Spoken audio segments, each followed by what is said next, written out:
Hey there everyone, Wes Whitehead again from StovetoPlaylist.com. Today we're going to cook a dish based on the great song Celia from jazz pianist Bud Powell. And so today we're going to do some shrimp cooked in sofrito, which is sort of the traditional base of all Spanish cooking. The first thing you will do is sort of dice an onion. I'm using a yellow onion and I caramelized it. Once you've done that, you'll take a little dry Spanish chorizo, and we're gonna take this, we're gonna shred it really thinly, and then this is gonna come into our onions, which are coming back up to temperature right now. We're also gonna throw in the garlic, which I've sliced thinly. This is just 2 cloves of garlic. And then we're gonna take tomato puree. You can use a box or canned tomatoes, doesn't really matter. We're gonna cook this down at a pretty high heat, and we're gonna take that bay leaf, and we're gonna put that into our sofrito and cook this down. While this begins to cook, we're gonna work on a little garnish for our dish. In this case, we're gonna make an herb salad. We've got some celery leaves, a little chive, and some parsley, not to mention Meyer lemon and pepitas. With the chive, instead of cutting them in really tiny little bits, they look nicer if you cut them into these little batons.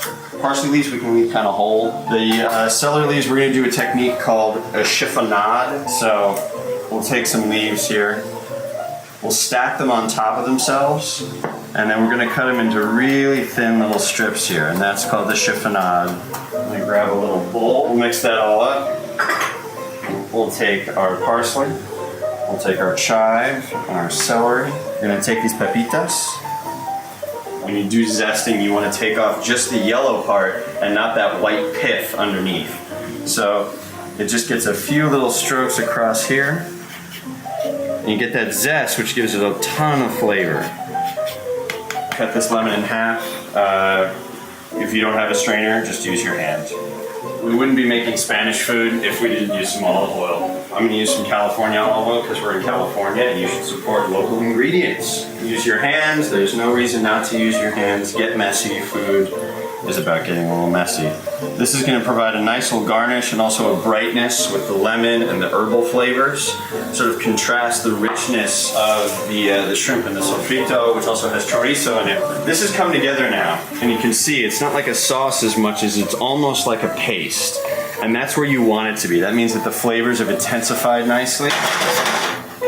And we can take some mushrooms here, our conserva. This is a mushroom preserve. So I made these mushroom conserva. It's done with garlic, rosemary, espelette pepper, and olive oil, and they cook for a really long time, and so they'll really intensify the flavor of the mushrooms. And they go on everything. I put them on like homemade pizza, I put it in pasta. You can use them for anything. They can be a great topping for steak. The mushrooms have already been cooked, of course, so I'm just bringing them to temperature. And then we'll just add our shrimp. So these are some nice big wild pink shrimp. I am not taking them out of the shell because this is Spanish cooking and there is flavor in the shell.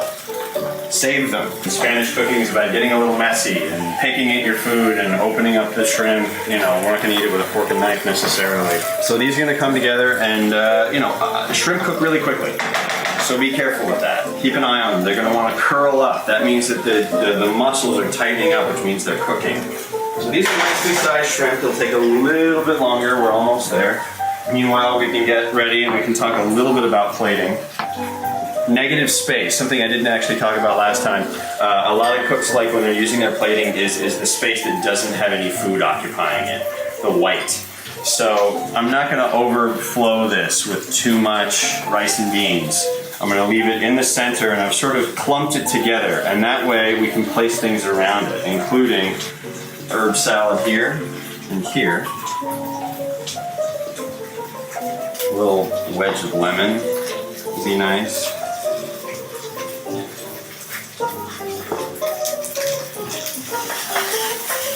Shrimp look good. I could pour this all over it, it would be fine, but if we're gonna take a moment and maybe make our dish look nice, maybe put those shrimp to the side. You can take the tails and sort of crisscross them like that. And again, it's just, if it looks good, it's gonna taste good. And then I can take a little extra sauce. Sort of drop it on top there. Now it's a good example of, I've got all this white here, and it's for some reason that negative space is kind of pleasing. You have the herb salad for a little splash of color, just in terms of visually. So I've got green, yellow, a little bit of brown with the dirty rice, and the red with the shrimp. As far as flavor goes, you've got the richness of the chorizo and the mushroom and the tomato and the shrimp. And I've got a little acidity with that wedge of lemon, and then I've got some bright herbal flavors with that herb salad, and that's gonna make your food have more roundness, so to speak. It's gonna give it some character, as opposed to being one note.